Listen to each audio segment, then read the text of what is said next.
24 janvier 1984, Steve Jobs dévoile un étonnant petit ordinateur personnel doté pour la première fois d'une interface graphique. Son nom, le Macintosh. 40 années se sont écoulées depuis et pour célébrer cet anniversaire et la 500e d'On refait le Mac, émission spéciale d'ORLM avec un invité exceptionnel, Bertrand Serlet, le papa de macOS 10.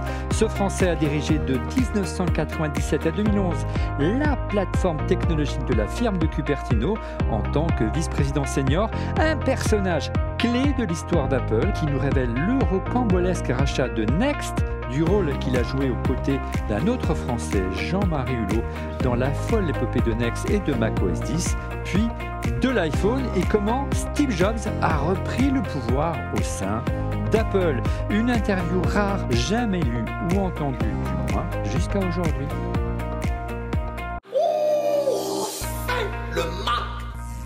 Bonjour à toutes et à tous, vous regardez On refait le Mac, alias ORLM. Très heureux de vous retrouver pour notre débat tech hebdomadaire. Une émission exceptionnelle car nous célébrons, vous le savez, le 500e épisode d'On refait le Mac, mais également le 40e anniversaire du Macintosh lancé le 24 janvier 1984. Nous avons prévu d'ailleurs un cycle d'émissions spéciales pour célébrer l'événement et nous avons la chance cette semaine de recevoir un témoin privilégié de l'histoire du Mac, Bertrand Serlet. Bonjour Bertrand. Bonjour Olivier.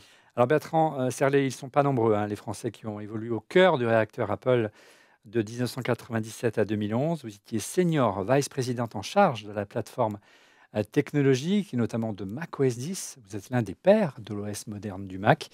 Merci infiniment d'avoir accepté notre invitation. Ça fait quelques années que je vous cours un petit peu après, vous le savez. Pourquoi, tout simplement, première question, avoir enfin accepté de nous rejoindre, vous lier avec nous, célébrer ce 40e anniversaire? Eh bien, après avoir quitté Apple donc en 2011, je suis allé dans le monde des startups et j'ai fait plusieurs startups et mon dernier startup a été racheté par Microsoft.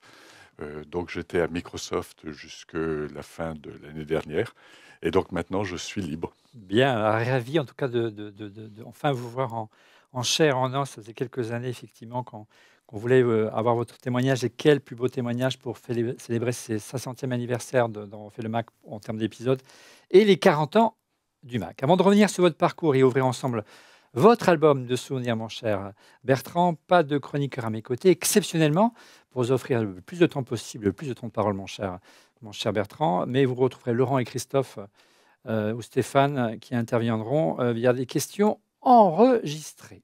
Voilà. Enfin, un salut particulier aux membres du Club ORLM. Vous le savez, c'est la version premium de notre chaîne YouTube. En vous abonnant, vous soutenez ORLM et ses équipes. Et en contrepartie, l'émission est accessible rien que pour vous, 24 heures en avance, en direct.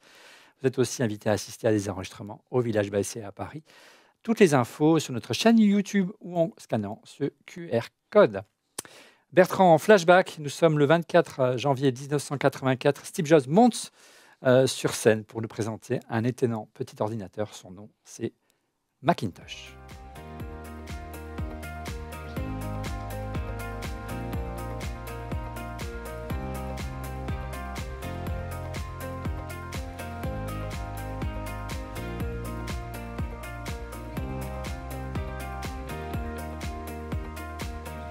Voilà, c'était le début, c'est amusant, des keynotes qui aujourd'hui vraiment sont instaurés dans le monde de la tech, même au-delà de l'industrie en général. Alors, vous n'étiez pas encore au sein d'Apple à ce moment-là. Cette annonce a eu un énorme retentissement dans l'univers de la micro-informatique. Est-ce que ça vous a gardé un souvenir particulier? Vous n'étiez pas forcément un fan du Macintosh de la première heure. À cette époque-là, je travaillais à l'INRIA. J'étais en train de finir ma thèse, donc l'INRIA à Rocancourt. Et donc, je l'avais vu, mais dans les nouvelles, comme tout le monde. Et vous n'imaginiez pas, à un moment donné, faire partie de l'aventure? Ah non, pas du tout. On va voir ça ensemble. Avant de raconter, vous allez voir de la genèse de macOS 10, la partie moderne du Mac, en matière de formation informatique, mais en matière de mathématiques. Est-ce qu'on peut aller faire brièvement votre parcours universitaire, si on peut le faire? Oui, j'ai fait mes études à Orsay, et l'école normale, et aussi donc à l'INRIA. Donc c'est là que j'ai fait ma thèse. L'Institut de recherche en informatique et en automatique. C'est ça. Qui a également accueilli de très grands noms de chercheurs. qui ont fait les belles heures d'Apple. Et donc, en 1984, je faisais ma thèse avec mon professeur qui s'appelait Jean Villemin. Et j'avais un collègue qui s'appelait Jean-Marie Hulot.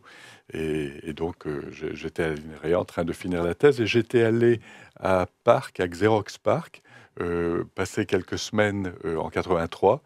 Et donc, en 84, j'ai eu l'occasion d'aller à une conférence aux États-Unis. Et en fait, je suis passé par Parc. On va revenir sur le parcours de Xerox PARC parce qu'il y a un rôle important dans la genèse du Mac, on va en parler. Vous parliez de Jean-Marie Hulot, hein, c'est une personne importante, hein, c'est l'un de vos mentors. C'est une personne importante dans l'histoire d'Apple, dans l'histoire du Mac. C'est notamment l'un des papas d'interface Builder, hein, si je dis des bêtises, vous m'arrêtez. Et un acteur majeur de la genèse de Next, qui deviendra macOS 10, et des outils plus tard qui vont permettre l'arrivée de l'iPhone. Donc, il a joué un rôle majeur. On a choisi également ensemble, mon cher Bertrand, de lui rendre hommage aujourd'hui, notamment son travail. On va consacrer un chapitre entier à Jean-Marie tout à l'heure pour célébrer les 40 ans du Mac. On voulait avoir aujourd'hui une pensée pour Jean-Marie. Donc, revenons, Bertrand, à votre parcours. Et contrairement à la French Tech aujourd'hui, les ingénieurs qui avaient l'opportunité de partir aux États-Unis, en Californie, n'étaient pas si nombreux que ça là, au milieu des années 80. Et puis, alors, racontez-nous comment vous êtes amené à travailler pour le Xerox PARC. Eh bien, donc lors de la conférence aux États-Unis, j'ai visité un autre ami français qui travaillait à Xerox PARC, qui s'appelle Louis Monnier. Et il m'a dit, bah, écoute, pourquoi tu resterais pas? Et donc, j'ai fait mon résumé quand j'étais à Parc pour la visite. Et ensuite, ils m'ont fait une offre. Alors, c'était pas si courant hein, de s'expatrier. Alors, c'est une décision facile à prendre. Vous étiez tout jeune, mais quand même. J'étais tout jeune, j'ai même pas, je dois dire, réfléchi. L'offre était, sur le plan financier, intéressante. Il m'avait offert 30 000 $, ce qui était magnifique pour moi à l'époque. Mais bon, mais c'était pas vraiment le salaire qui m'attirait, c'était le fait qu'il était clair d'ores et déjà qu'il y avait eu beaucoup d'innovations à Xerox PARC, que c'était les fondations de bien des technologies dans l'informatique. La Xerox PARC, c'était un centre de recherche et développement de Xerox qui est toujours un géant de l'impression, mais à l'époque aussi un géant de la tech en général. Et c'est là, on va voir ensemble si vous êtes d'accord, parce qu'il a joué un rôle majeur, le Xerox PARC, dans la genèse du Mac. Et sans interface, je vous propose un petit gros plan. Pour célébrer les 40 ans du Mac, NordVPN vous fait un cadeau de 4 mois d'abonnement gratuit si vous souscrivez une offre VPN de 2 ans. Aussi, si vous en avez assez des pubs de plus en plus nombreuses sur YouTube et souhaitez profiter de l'offre premium de YouTube pour pas cher, NordVPN vous propose un petit tip. Lancez l'app NordVPN sur votre Mac ou iPhone et sélectionnez l'Argentine ou l'Ukraine. Vous pourrez alors accéder à une offre d'abonnement premium à YouTube à seulement 2 € par mois. Pour vous abonner à NordVPN, rien de plus simple, scannez le QR code qui s'affiche à l'écran ou cliquez sur le lien dans la description de la vidéo. Alors, le premier chapitre de cette émission, mon cher Bertrand, c'est inspiré de Xerox PARC. Vous confirmez ou pas, mon cher Bertrand, que le Xerox PARC a inspiré le Mac, oui ou non? Oui, je pense que c'est clair. Il y a cette visite qui a été très bien publiée de Steve Jobs vers la fin des années 70, en 79, je crois. Exactement. Où il a visité l'équipe Smalltalk. Et l'équipe Smalltalk, c'était l'une des 3 équipes à Xerox PARC. Il y avait une équipe Smalltalk, une équipe Lisp et une équipe CEDAR dans laquelle j'étais. Et ces 3 environnements, 3 langages de programmation, 3 environnements, 3 laboratoires différents qui étaient en compétition, mais qui tous avaient... et ces 3 éléments, déjà, détonnent complètement. La masse des gens n'a découvert la souris et l'écran bitmap que justement avec le Macintosh. Mais pas focalisé sur des applications industrielles. Il y avait une volonté de recherche pure, de performance pure, je dirais. Il n'y avait pas... Ce qui explique peut-être qu'il n'est pas réfléchi à des applications commerciales autour de ces avancées majeures. Oui, ce qui s'est passé passé, c'est que Xerox a inventé la xérographie. La technologie pour les copieurs des années 70. Et ils avaient des patentes dessus. Et donc, ils avaient un quasi-monopole, des brevets. Ils avaient un quasi-monopole sur la façon d'imprimer. Et donc, ils imprimaient littéralement les dollars. Et donc, ils recherchaient à tout azimut, sans forcément se dire... Et donc, Wall Street leur a dit, c'est bien ce que vous faites, vous générez plein de profits, mais vous investissez pas dans la recherche. Alors, ils ont dit, OK, très bien. Et donc, ils ont créé Xerox PARC sans grand espoir de retour, à part justement répondre à Wall Street. Alors, vous le rappeliez, Bertrand, qu'on a découvert plein de choses au Xerox PARC, le réseau local Ethernet notamment, l'impression laser en réseau, le WYSIWYG, hein, what you see is what you get. C'est vraiment à l'époque, les écrans, c'est des interfaces avec des lignes de commande et un ordinateur monochrome. Donc c'est vraiment, à l'époque, révolutionnaire. Ils avaient, on le voit à l'image, développé un ordinateur qui s'appelait le Alto, qui était plutôt un super ordinateur pour l'époque, hein, mais pas du tout avec une vision, comme pouvait l'avoir Steve, grand public. Voilà. On l'appelle Steve comme si c'était mon pote, mais vous l'avez compris qu'on est plus que fan que pote. Hein. Et puis, il y a eu vraiment de très grands chercheurs qui sont passés par le Xerox PARC, hein, Alan Kay pour la programmation par objet, Luther Lampson pour son travail en architecture de machines et systèmes, Charles Chuck Taker pour la conception de l'Alto, qui ont tous reçu le prix Turing. Donc c'est quand même une référence. Je comprends pourquoi vous avez signé au Xerox PARC. Donc c'était en 85. Alors, ce qui est amusant, vous rappeliez... 84. C'est amusant que vous rappeliez tout à l'heure le passage de Steve. Alors, encore une fois, il y a beaucoup de choses qui sont dites, qui sont attribuées à Steve Jobs. Il y a une citation de Steve qui aurait été déclarée au moment où il visitait le Xerox PARC. Il a été vraiment agréablement surpris. Il aurait déclaré « They just had no idea what they had ». Ils n'avaient simplement pas idée de ce qu'ils avaient entre les mains. Et c'était certainement vrai. Et dès qu'il est parti... il s'est mis à travailler à l'interface graphique WYSIWYG. Ce n'était pas forcément le Mac, on y reviendra tout à l'heure parce qu'il y a Lisa aussi qui a été développée en parallèle. Lorsque vous étiez brièvement, mon cher Bertrand, au Xerox PARC, quels étaient les projets sur lesquels vous avez concrètement travaillé? Alors, je travaillais sur la description des puces, des circuits intégrés et les outils de conception pour faire Donc du hardware. Du hardware. Enfin, du software pour le hardware. D'accord. Et c'est à ce moment-là, alors que vous travaillez au Xerox PARC, qu'on vous propose de rejoindre Next. Est-ce que vous pouvez nous raconter? Next, on rappellera dans un instant qu'est-ce que c'est Next. J'ai beaucoup écrit de code, évidemment, quand j'étais à PARC.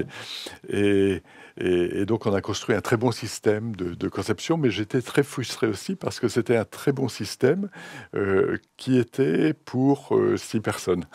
Oui, oui. Donc, ma mesure ma métrique de succès, c'est écrire des lignes de code, oui, donc multiplier le nombre de lignes de code, mais multiplié par l'audience. Et donc, je parlais de temps en temps à Jean-Marie, que je connaissais bien, Jean-Marie Hulot, que je connaissais bien de par notre séjour commun à l'INRIA. Et Jean-Marie me dit, tu devrais venir, le start-up que j'ai rejoint, c'est le start-up de Steve Jobs, c'est Next. Et voilà comment je suis arrivé à Next. Alors, on va revenir, Bertrand, sur l'aventure Next, que les moins de 20 ans, malheureusement, ne peuvent pas connaître, hein, et qui constitue véritablement les fondations, vous allez voir, de macOS tel que vous le connaissez aujourd'hui.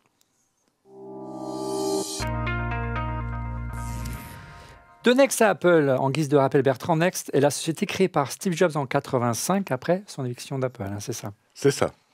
Et quelle était l'ambition à l'époque de Next? C'était pas du tout de concurrence. C'est le Mac à l'époque. Hein. Je pense que dans la tête de Steve, il y avait toujours cette idée de concurrencer le Mac, mais il ne pouvait pas vraiment faire ça. Et donc, il a positionné la machine Next, le Cube Next, comme étant une machine pour l'éducation, l'éducation au niveau université. Il fallait parce que c'était une machine très chère. Ouais. Alors, vous parliez du Cube, hein, le premier ordinateur Next a été présenté en 88, c'était le Next Cube. Vous l'avez dit, c'est pas du tout un concurrent de Mac, c'est une station de travail assez très puissante pour l'époque, assez révolutionnaire par son interface, on va en reparler. Vous êtes un des inspirateurs de cette interface, enfin de ce système d'exploitation. D'ailleurs, on le voit le Cube là, il d'ailleurs inspiré plus tard le le Power Mac Cube, hein, qui est une machine mythique et début des années 2000 de chez Apple. Et que moi, personnellement, est ma machine préférée. En 90 apparaît la NextStation. On le voit, le cube qui est vraiment magnifique, qui a l'impression qu'il lévite dans l'air. En 90, c'est après le cube de chez Next, il y a NextStation qui apparaît.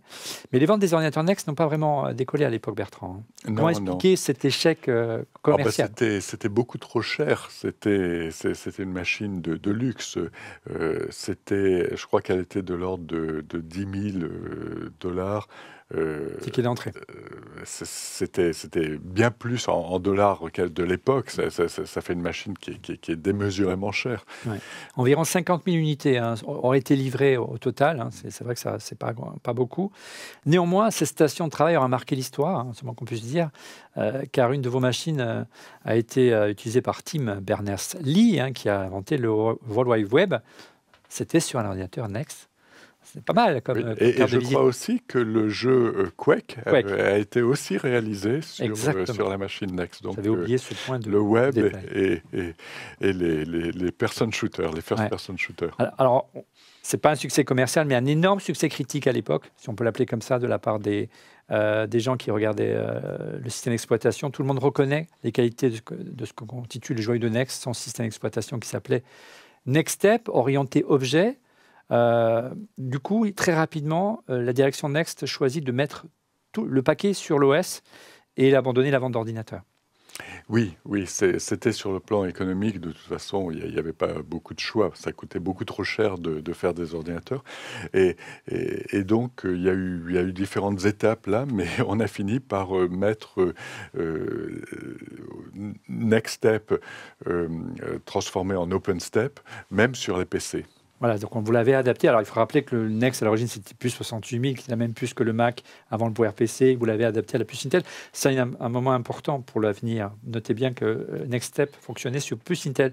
Alors, qu'est-ce qu'il avait de plus innovant à l'époque par rapport au système d'exploitation comme macOS qu'on utilisait à l'époque sur nos vieux Mac des années 80? Là, je pense qu'une des grandes innovations, c'était de mettre Unix à la base. D'avoir un noyau Unix dans les fondations. Solide. Quelque chose de solide, quelque chose qui allait aussi s'avérer très fort pour la sécurité. Et donc de séparer tout le bas d'Unix et donc la version d'Unix qu'on avait était basée sur Mac, un système issu de CMU. Un lieu Mac qu'on va retrouver dans macOS 10 quelques années plus tard. Qu'on va retrouver bien sûr dans macOS 10. Et au-dessus, d'avoir une user interface, une interface utilisateur qui soit facile à utiliser, qui soit riche. C'était la première interface utilisateur qui était vraiment 3D, enfin pas tout à fait 3D, mais 2D et demi, quoi. C'est avec un peu d'effet en 3D. Moi, ce qui m'avait surpris, c'était les polices vectorielles à l'époque. Il y avait une résolution, une finesse d'affichage qui était vraiment remarquable. Je n'avais pas les moyens de me le payer, mais j'avais la chance de découvrir un. C'était assez merveilleux à voir. NextStep, c'est l'un des principaux chantiers sur lesquels vous avez travaillé pour Next. J'ai travaillé sur beaucoup de choses au sein de Next. Au début, j'ai travaillé un peu sur les outils de développement. Ensuite, j'ai aidé Jean-Marie sur Interface Builder, sur l'éditeur de texte. Et puis, après 2-3 ans, on a refait le Finder Next, qui s'appelait Workspace Manager. Donc, on était 3. Il y avait Jean-Marie et puis il y avait Lee Boynton.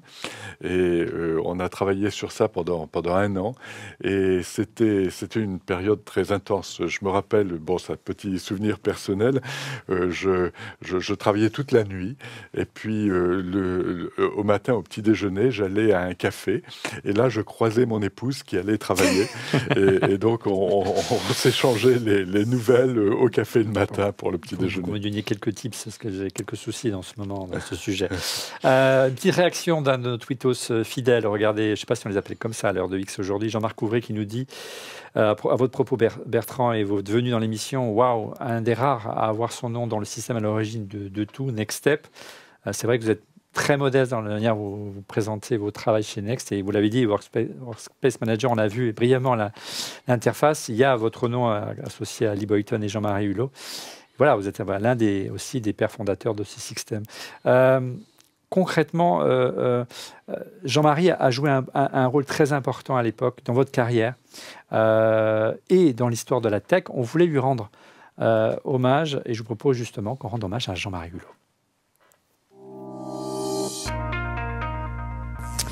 Jean-Marie était un autre Français de Next et d'Apple, un ingénieur visionnaire qui nous a quittés en 2019. C'est vraiment l'un de vos mentors, Jean-Marie? Ah oui, absolument. On a travaillé ensemble à l'INRIA. J'ai découvert la programmation objet à travers le système qu'il était en train de créer. J'étais toujours le premier utilisateur de son système. Et, Interface Builder. Non. Ça s'appelait avant, CX, avant à l'INRIA. À l'INRIA. À l'INRIA. À Next, bien sûr, on a travaillé ensemble pendant de nombreuses années. J'étais son lieutenant. Donc je l'aidais sur quoi il travaillait. Et puis ensuite, il est parti de Next. Bon, comme on va le voir, je suis allé à Apple. Et il est revenu à Apple. Et donc, on a aussi collaboré pendant quelques années. On va encore échanger un petit peu. En quoi son travail a été vraiment déterminant au sein de Next et puis plus tard auprès d'Apple? Quelle était vraiment C'était sa personnalité, c'était sa manière de coder, c'était ses idées, c'était... Bref, on va voir que c'était un personnage un petit peu hors norme au quotidien. Jean-Marie a toujours eu le don de comment présenter l'information.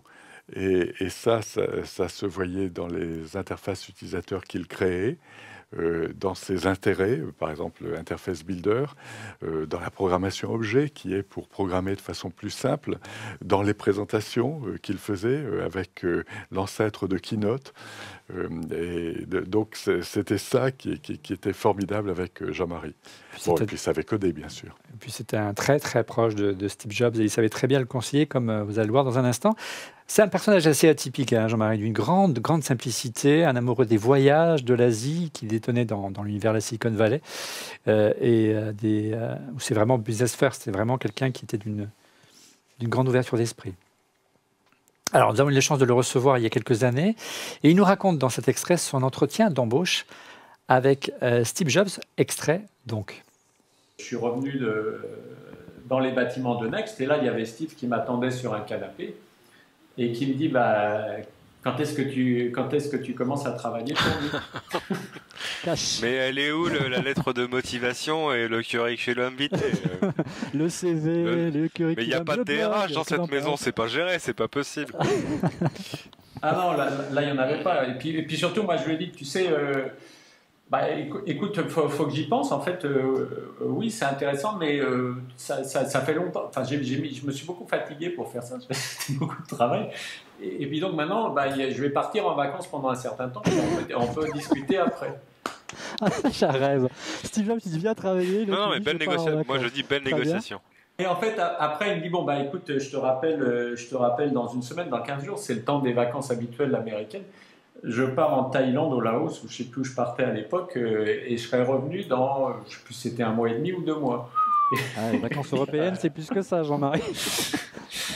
Et donc il dit très bien, quel jour tu reviens, etc. Je lui donne le jour et puis en fait je pars, j'ai dû aller en Thaïlande, au Laos à l'époque, et qui était fermé à l'époque, donc c'était particulièrement intéressant. Et puis je suis revenu, j'avais un peu oublié cette histoire en fait.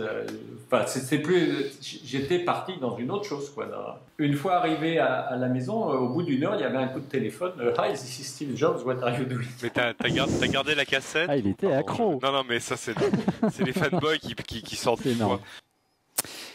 Ça résume bien le personnage, Bertrand. Absolument. C'était vraiment un proche. Ils ne sont pas très nombreux, les personnes qui étaient intimement amies avec Steve Jobs. Oui.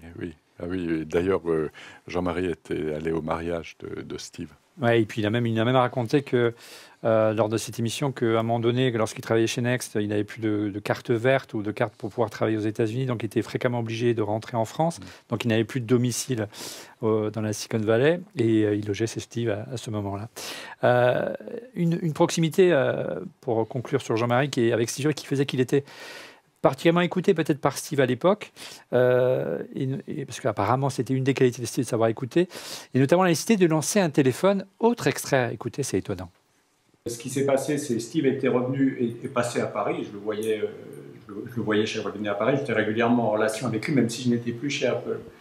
Et il aime bien, en fait, c'est quelqu'un qui, et c'est bien de sa part, qui a beaucoup de connexions avec, qui a un certain nombre de connexions avec des gens en qui il a confiance dans le monde technique ou autre, qui sont répartis dans le monde. Je pense qu'il en a peut-être plus aux États-Unis que dans le monde. Donc, en plus, c'était quelqu'un qui venait avec un point de vue radicalement différent, qui pouvait aimer prendre de temps en temps 3 mois de vacances, donc ce qui rafraîchit l'esprit. Et puis qui là aime bien avoir de ces gens quel est leur input sur ce qu'il faut faire à un moment donné. Et donc moi il me demandait qu'est-ce que tu vois venir dans les temps qui viennent, et je lui ai dit, tu sais Steve, tu n'auras pas le choix, il faudra que tu fasses un téléphone. À cette époque-là il m'a dit non, tu me dis des conneries, je vois pas pourquoi j'aurais à faire ça. C'était avant l'iPhone. Ça, je ne le crois pas. Mais oui, voyons. Mais d'un autre côté, si, comme moi, à l'époque, j'étais parti et je m'amusais dans le monde interne, il m'a dit, si tu veux revenir et puis essayer d'étudier, en fait, vraiment plus de quoi il s'agit, pourquoi pas, en fait, étudier la question. Étudier donc la question. Jean-Marie, donc, à ce moment-là, avait quitté Next, au moment du rachat d'Apple. On avance un petit peu sur le déroulé de l'émission, mais c'est pas grave. Et il a monté une cellule spéciale à Paris. Sur quoi a-t-il travaillé à l'époque, Bertrand, concrètement? Il a travaillé sur... Il n'y avait pas encore d'iPhone à l'époque. Et il a travaillé... Au début des années 2000, c'est ça, en gros 2000... Ah non, c'est un peu plus tard que ça. D'accord. C'est plutôt 2004, je pense. D'accord, donc 3 ans, 4 ans avant la sortie de l'iPhone. Oui. Ouais. Et donc, il a travaillé sur quelque chose qui faisait le sync, la synchronisation entre le Mac et le téléphone, quel que soit le téléphone que tu as, le téléphone Nokia. On le voit, iSync, donc l'outil de synchronisation Ils sont forts Voilà. en régie. Vous savez ce que vous alliez y répondre, dites-moi. Bravo la régie. Donc c'était quoi, le maillon manquant pour permettre l'arrivée d'un jour d'un téléphone qui puisse synchroniser avec la plupart des téléphones du marché, quoi. Voilà. Et il y avait aussi iCal, donc le calendrier. Formidable. Qui était la première app à faire un calendrier joli. Ensuite, elle a été imitée par Google, par toutes les autres compagnies, mais c'était un calendrier plaisant. Qu'on pouvait en plus partager. Hein, qu'on pouvait partager. C'était très innovant à l'époque. Pour cela, donc voilà, on souhaitait rendre un hommage à Jean-Marie Hulot qui nous a quittés il y a quelques années maintenant. Et on voulait penser à lui pour ce 40e anniversaire du Mac. On revient à Next et on revient au rachat de Next par Apple. Oui, alors avant le rachat, il y a eu beaucoup d'étapes parce que pour utiliser la terminologie courante, il y a eu beaucoup de pivots. Je ne sais pas si on dit la même chose en français. Il y a eu beaucoup de pivots de la compagnie Next. Il y a eu l'abandon du hardware. Donc l'arrêt de la fabrication des ordinateurs. Voilà, il y a eu quelque chose qui s'appelait Interpersonal Computing, qui était en fait centré sur mail, sur le courrier. Donc vraiment faire une sorte de machine pour le courrier électronique pour le courrier, et l'Internet, peut-être déjà à l'époque. On avait une app qui était en fait qui ressemble beaucoup à l'app qu'on a aujourd'hui sur le Mac. Ouais. D'ailleurs, il y a une descendance directe du code même. Et puis ensuite, il y a eu un ingénieur de vente qui a fait un produit pour relier Nextstep à des databases. Ça s'appelait DBKit et ça a eu un relativement bon succès, enfin à l'échelle de Next, bien sûr. Il y a eu plusieurs compagnies qui l'ont utilisé pour faire rapidement des interfaces utilisateurs qui parlaient à des databases. C'était pas encore pour générer des sites internet, hein. C'était plus pour gérer des flux de marchandises en interne dans les entreprises. C'est ça, c'est ça. Et en fait, on a fait une version après qui s'est appelée Enterprise Object Framework, EOF. Et à ce moment-là, il y a eu le web qui est apparu, et donc on a fait une version qui s'est appelée WebObjects. WebObjects, serveur d'application.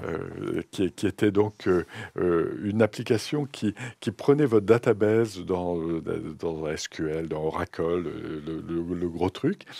On définissait un modèle des objets qui sont dans la database, et ensuite on poussait ces objets sur le serveur qui vendait des pages HTML, et ensuite les pages étaient poussées sur le client, donc l'interface web. Et c'était le premier système qui fasse des pages dynamiques basées sur des données enterprise. En clair, WebObjects a permis l'émergence du e-commerce, on peut dire ça, quelque part. Bon, il y avait d'autres compagnies qui commençaient à faire ça, mais on était l'une Il y avait de belles entreprises qui avaient signé à WebObjects, je me souviens notamment d'une qui était un concurrent d'Apple, qui était Dell. C'est le modèle économique qui était basé grâce à WebObjects. Voilà, Build to order à l'époque. Build to order, et toutes les ventes Dell online étaient passées par WebObjects. Voilà, c'était vraiment une pépite à l'époque au sein de Next. Voilà, et donc c'est l'été 96, on s'apprêtait en fait à faire une IPO, je sais pas comment dire, introduction en bourse de Next, basée sur WebObjects. Donc vraiment dans le secteur du B2B, à des années-lumière d'Apple aujourd'hui. Voilà. Alors justement, et c'est à ce moment-là qu'une opportunité se présente à Next, et c'est une certaine société basée Infinite Loop Cupertino, on ne connaît pas. Allez, chapitre suivant. Pour célébrer les 40 ans du Mac, NordVPN vous fait un cadeau de 4 mois d'abonnement gratuit si vous souscrivez une offre VPN de 2 ans. Aussi, si vous en avez assez des pubs de plus en plus nombreuses sur YouTube et souhaitez les voir disparaître, NordVPN vous propose un petit tip. Plutôt que d'installer un adblocker de moins en moins efficace, lancez l'app plutôt NordVPN sur votre Mac ou iPhone et sélectionnez un serveur albanais. Vous pourrez alors accéder à des vidéos sans pub. Pour vous abonner à NordVPN, rien de plus simple, scannez le QR code qui s'affiche à l'écran ou cliquez sur le lien dans la description de la vidéo.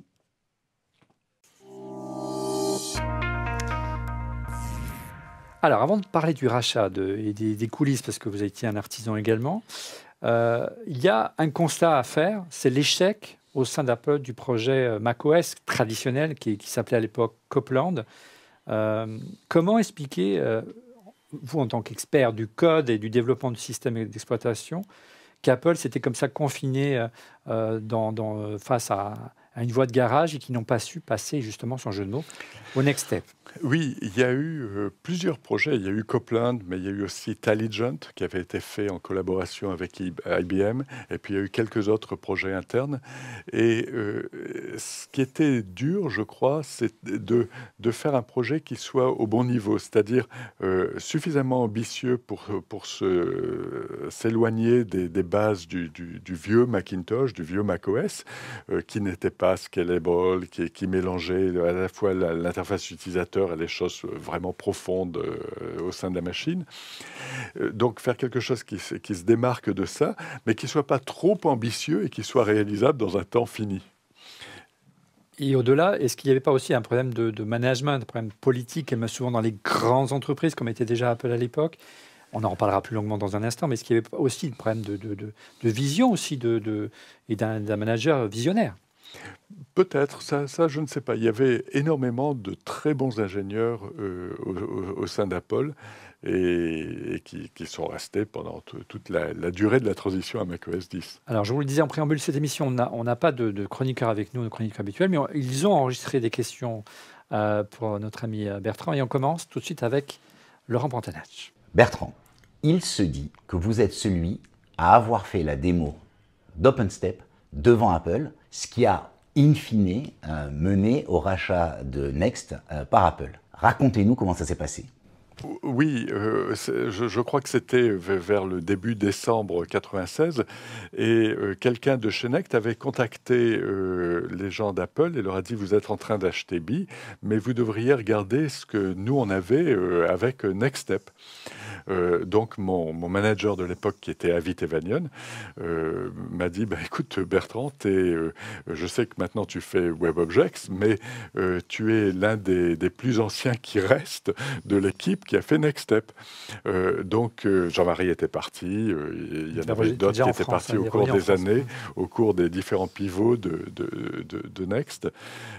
Donc j'ai rassemblé 3 ou 4 des vieux de la vieille de Next qui avaient contribué à Next Step, et on a fait une démo aux 3 évaluateurs venant d'Apple, venant de Cupertino, qui étaient là pour regarder.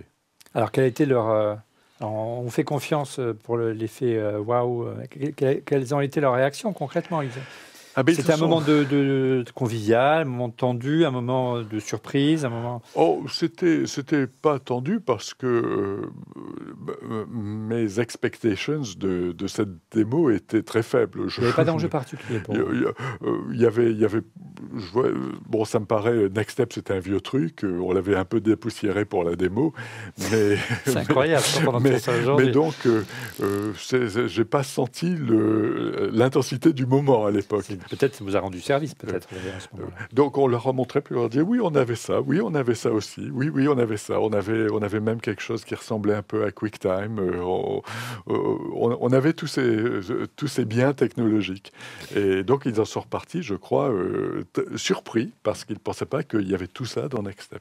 Donc, ça veut dire qu'à ce moment-là, moi, je n'en avais pas forcément conscience, Bertrand, il n'y avait plus forcément une énorme ambition de la part de Steve Jobs et du board de Next de développer son système d'exploitation. On était passé plutôt sur WebObjects, voilà. Ah oui, on avait complètement abandonné Next Step, OpenStep, et en fait, on avait simplement quelqu'un qui était en charge, qui s'appelait Rick Berman, qui était en charge de la continuité avec les customers, parce qu'il y avait des contrats qui portaient sur plusieurs années, des contrats de maintenance, et donc qui gérait l'historique, en fait. Et moi, j'étais en charge de WebObjects. Avec le recul, vous imaginez la portée, l'importance de cette petite démo dans l'histoire d'Apple aujourd'hui?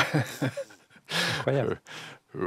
Oui, ça a bien marché. Alors, vous parliez de Bee tout à l'heure. Quels étaient vos concurrents à l'époque et les options pour Apple pour remplacer macOS? Il y avait Next, il y avait Bee. Alors, Bee, c'était la société de Jean-Louis Gasset. Un autre grand français de la Silicon Valley. Et donc, les évaluateurs, les 3 évaluateurs qui travaillaient pour Helen Hancock, qui travaillait, elle, pour Guy Lamelio, qui était le CEO d'Apple, ont vu en fait qu'il y avait peut-être plus de technologie sur Next Step qu'il y en avait sur Bee. Alors Bee, c'était l'autre grand système d'exploitation qu'avait mis au point Jean-Louis Gasset. Il nous racontera cette histoire, puisqu'on aura la chance de la voir également dans notre cycle d'émissions consacré aux 40 ans du Mac. On disait à l'époque qu'il y avait aussi une option Solaris, une option Windows NT. C'est de l'info ou de l'intox qu'Apple étudiait ça de près? Je crois que ça n'a jamais été vraiment considéré, probablement notablement parce qu'il y avait beaucoup d'ingénieurs au sein d'Apple qui étaient très réticents sur l'idée d'avoir Unix à l'intérieur de l'operating system. C'est clair. Et puis, moi, je n'étais pas encore... j'étais beaucoup trop jeune pour être journaliste à l'époque, quoique. Et dans les bookmakers, ce n'étaient pas forcément les favoris sur le papier. Bee OS semblait vraiment le favori, de par la personnalité de Jean-Louis Gasset, qui était l'ancien vice-président d'Apple, qui a succédé à Steve Jobs après son départ en 1985. Et le système fonctionnait sur plus PowerPC, qui était la puce d'Apple à l'époque. Alors, l'éléphant dans la salle, bien sûr, c'était aussi la présence de Steve. Mine de rien. Et Guy Lamelio a été complètement séduit par Steve, qui s'est mis sur son meilleur jeu. Donc là, il est monté au créneau, quand même. Absolument. Et donc, je crois que c'est ça qui a, indépendamment des aspects techniques, je crois que c'est ça qui a remporté le deal. Donc, il n'y avait pas forcément une avance particulière. Il y avait même peut-être un défaut particulier, effectivement, un défaut, même, je dirais, un handicap par rapport à Bee, c'est que Bee, on pouvait l'installer du jour au lendemain sur un Mac, où il fallait le porter sur puce PowerPC en ce qui vous concerne, puisque, vous le disiez tout à l'heure en préambule, vous l'aviez adapté à la puce Intel, mais ça va avoir une importance un peu plus tard. Oui, et ça, on l'avait adressé durant la démo et la discussion qui a suivi. Il était clair qu'on avait porté Next Step sur différents puces au cours des années. On avait porté aussi les morceaux bas de Next Step sur plusieurs processeurs, même HP. Donc on était complètement cross-plateforme. Ce n'était pas un souci particulier. Non, ce n'était pas un souci pour nous. Et finalement, à la surprise générale, le 20, parce que pour beaucoup d'observateurs, ce n'était pas le favori, le 20 décembre 1996, Apple rachète Next pour 429 millions de dollars. Donc c'est à la fois beaucoup et pas beaucoup, hein, ça dépend. Il y a aussi des actions qui ont été partagées avec Steve Jobs. Mais est-ce qu'à ce moment-là, personnellement, il y avait une relative amertume que quelque part l'aventure Next se termine? Ah non, pas du tout. J'étais complètement excité par ça. Ouais. En fait, je devais rentrer en France pour les vacances de Noël. J'avais un petit bébé, donc je voulais le montrer aux grands-parents. À la famille. Mais j'étais tellement excité que j'ai dit à Avi, ah non, j'annule mes vacances et je vais réfléchir à comment faire pour mélanger macOS et puis Next Step. Donc, au contraire, on comprend mieux maintenant, étant donné que Next Step était un petit peu sur une voie de garage, ça a apporté forcément une perspective impensable que Next Step allait redevenir finalement la vitrine d'Apple et du Mac demain. Alors, Avi, mon manager, m'a dit, écoute, c'est bien que tu sois excité par ça, donc ce que je te propose, c'est de permuter ton job avec Rick Berman. Donc maintenant, tu es en charge de Next Step et Rick est en charge de WebObjects. D'accord. Alors, et justement, c'est ça qui est assez étonnant parce que là, on est en train de comprendre que Steve a passé, et Avi a passé des hommes clés de Next chez Apple pour œuvrer à sa reconstruction. On a presque l'impression que c'est Next qui rachète Apple et pas l'inverse. Hein. Alors, Steve était assez distant. Bien sûr, il était dans l'acquisition, il parlait à Guy Lamelio, tout ça. Mais je pense que Steve avait été ambivalent à propos de revenir à Apple. Il ne savait pas s'il voulait vraiment faire ça. Et son gros truc à l'époque, c'était Pixar. Oui, Pixar qui marchait bien. Toy Story qui voilà. crevait les écrans. Voilà. Donc il n'y avait pas, selon vous, à l'époque, une ambition particulière de Steve Jobs, un plan machiavélique pour revenir au sein d'Apple? Non, absolument pas. C'était qu'il avait fondé quelques années auparavant. Et même en février, en mars, je me rappelle de conversations dans lesquelles Steve disait je suis ambivalent, je ne sais pas si je veux revenir, tout ça. Il y a Guy Lamelio de toute façon. Ou alors c'est un formidable acteur, ou alors il a vraiment... Non, Steve était sincère. On essaiera de comprendre si vous êtes d'accord. Mais la semaine prochaine, dans une deuxième émission, comment vous avez certainement contribué à le faire basculer, à le faire rester chez Apple, et puis ce formidable chantier que vous avez mené pour construire macOS 10. On se retrouve donc la semaine prochaine pour le deuxième épisode qui est consacré effectivement à la genèse de macOS 10. Vous le disiez, Steve Jobs qui était vraiment focusé à ce moment-là sur Pixar, qui n'était pas du tout décidé à prendre la succession de Guy Lamelio. Et effectivement, on verra encore une fois s'il y avait ou non un plan machiavélique. C'est la fin de ce déjà 500e épisode d'On refait le Mac. Merci d'avoir suivi. Merci pour cette première partie, Bertrand, passionnante. On se retrouve la semaine prochaine pour la seconde partie. Merci encore pour votre fidélité. Je vous donne rendez-vous la semaine prochaine, bien sûr, pour un nouvel épisode. Au revoir. Au revoir.